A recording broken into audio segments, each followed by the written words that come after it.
সুপ্রিয় দর্শক, আমরা এখন আছি গাজীপুর জেলা কাপাসিয়া থানার লোহাদি জলপাইতলা বাজারের সংলগ্ন।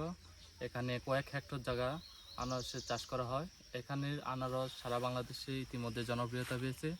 এখানকার আনারস ঢাকা পেরিয়ে গণ্ডি পেরিয়ে এখন সারা বাংলাদেশে এখান থেকে উৎপাদন হচ্ছে এবং এখান থেকে সাপ্লাই করা হচ্ছে। এখানকার আনারস লাল মাটির আনারস, এখানে খুব সুস্বাদু আনারস। এখানে আনারস খেতে অনেক জায়গা থেকে, বাংলাদেশের বিভিন্ন প্রান্ত থেকে এখানে আসে আনারস খাবার জন্য খুব ভিড় করে মানুষ। এখানে আনারস খুবই সুস্বাদু এবং মিষ্টি। আমরা এখন যে বাগানটাতে দাঁড়িয়ে আছি এটাতে দেখতে পাচ্ছেন যে মালটা এবং আনারসের মিশ্র বাগানে এখানে অনেক বড় একটা ক্ষেত চাষ করা হয়েছে। এখানে মিশ্রভাবে এখানে চাষ করা হচ্ছে এবং এখানকার যে চাষিরা রয়েছেন তারা প্রতি বছরই এখান থেকে অনেক টাকা এখান থেকে ইনভেস্ট করে এখান থেকে লাভ করতেছেন তারা।